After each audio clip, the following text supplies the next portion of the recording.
Hello friends, welcome back to Tairas kitchen. আজকে বানাবো ছানার পায়েস। বাড়িতে গেস্ট এলে আপনি যদি ভাবেন তাদেরকে পায়েস বানিয়ে খাওয়াবেন, তাহলে এই পায়েসটা বানিয়ে নিন। যেমন সুস্বাদু তেমন ঝটপট বানিয়ে নেওয়া যায় খুবই কম উপকরণ দিয়ে। আর যাকে যাকে খাওয়াবেন সকলেই আপনার প্রশংসা করবে। চলুন তাহলে ছানার পায়েসের রেসিপিটা একবার দেখে নিন। ছানার পায়েস বানানোর জন্য প্রথমেই ছানাটা কাটিয়ে নেব। তার জন্য 1 লিটার দুধ ওভেনের মধ্যে বসিয়ে ভালোভাবে জাল করে ফুটিয়ে নেব। তো আমি আজকে ভিনিগার দিয়ে দুধটা কাটাবো, আপনারা চাইলে লেবুর রস দিয়েও কাটাতে পারেন। তো দুধটা ফুটতে থাক, আমি ভিনেগারের মিশ্রণটা বানিয়ে নেব। এখানে একটা কাপের মধ্যে 2 টেবিল চামচ জল নিয়েছি, তার মধ্যে দিয়ে দিচ্ছি 2 টেবিল চামচ ভিনেগার। এইভাবে চামচ দিয়ে ভালোভাবে মিশিয়ে নিলাম, নিয়ে এক সাইড করে রেখে দিচ্ছি। দুধটা এদিকে ফুটে গেছে, ভালোভাবে নাড়িয়ে নিয়ে গ্যাসটা অফ করে দিচ্ছি। গ্যাসটা অফ করে দিয়েছি।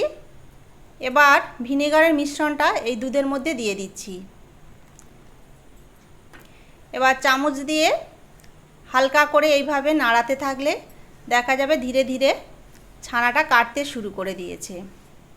তো দেখুন ছানাটা কেটে গেছে, জল আর ছানা আলাদা হয়ে গেছে। আর ছানাটা দেখুন কতটা সফট হয়েছে। এবার একটা স্ট্রেনারের মধ্যে দিয়ে ছানাটা ছেঁকে নেব। ছাঁকা হয়ে গেছে। এবার নর্মাল জল দিয়ে ছানাটা খুব ভালোভাবে ধুয়ে নেব। 2-3 বার জল দিয়ে ধুয়ে নেব, কারণ ভিনেগারের টক ভাবটা এই ছানা থেকে বের করে দিতে হবে। কারণ পরবর্তীতে আমরা দুধের মধ্যে যখন ছানাটা দেব, টক ভাব থাকলে দুধটা কেটে যেতে পারে। তো এইভাবে হাত দিয়ে নেড়ে চেড়ে 2-3 বার জল দিয়ে ধুয়ে নেব।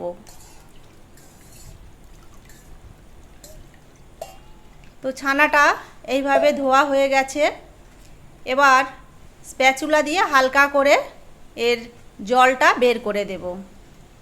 এইভাবে দেওয়ার পর স্ট্রেনারের মধ্যে রেখে দেব, এক্সট্রা জল থাকলে বেরিয়ে যাবে। এবার এদিকে একটা প্যানের মধ্যে আমি 1/2 লিটার দুধ নিয়ে নিচ্ছি। দুধটা হালকা গরম হলে এর মধ্যে দিয়ে দিচ্ছি 3 টেবিল চামচ গুঁড়ো দুধ। এবারে স্প্যাচুলা দিয়ে ভালোভাবে দুধটা মিশিয়ে দিচ্ছি। এরপর দিয়ে দিচ্ছি 2 টেবিল চামচ চিনি। চিনিটা যে যার স্বাদ মতো কম বেশি করে দিতে পারেন। এবার দিয়ে দিচ্ছি 3টে ফাটানো বা থেতো করা এলাচ, এতে ফ্লেভারটা ভালো পাওয়া যাবে। এবার ভালোভাবে নাড়িয়ে 3 ভাগ দুধকে 2 ভাগ করে নেব ফুটিয়ে। তো দুধটা ফুটতে থাক ততক্ষণ। এদিকে আমি যে ছানাটা রেখেছিলাম জল ঝরে গেছে। এবার হাত দিয়ে ভালোভাবে ম্যাশ করে নিচ্ছি। খুব বেশি ঘষে ঘষে মানে ছানাটা মাখার দরকার নেই, এভাবে হাত দিয়ে একটু গুঁড়ো করে নিলেই হবে।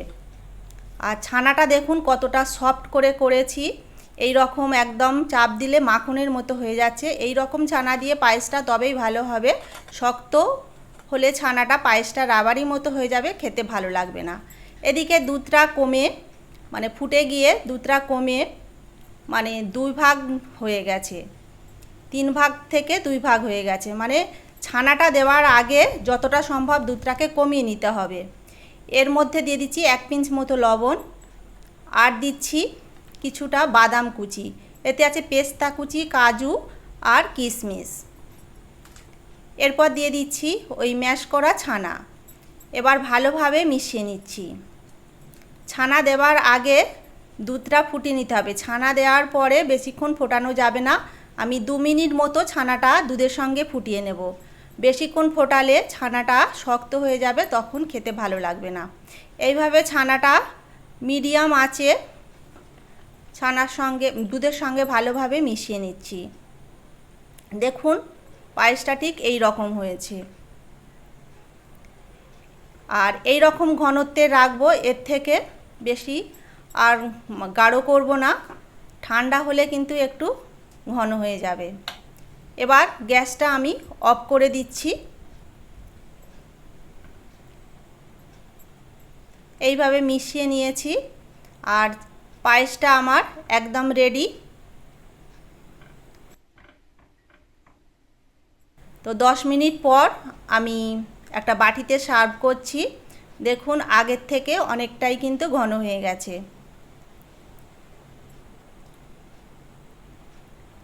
এবার ওপর থেকে দিয়ে দিচ্ছি কিছুটা পেস্তা কুচি আর কিছুটা স্যাফরন।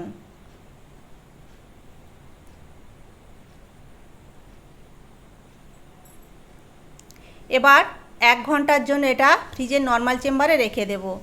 তো 1 ঘন্টা পরে ফিরে এলাম। আপনারা চাইলে 2-3 ঘন্টাও রাখতে পারেন। ঠান্ডা ঠান্ডা এই পায়েসটা খেতে অসাধারণ লাগে। তো আমার আজকের ভিডিওটা আপনাদের কেমন লাগলো কমেন্ট করে জানাবেন। আর ভালো লাগলে প্লিজ লাইক, শেয়ার এবং চ্যানেলটা অবশ্যই সাবস্ক্রাইব করে রাখবেন।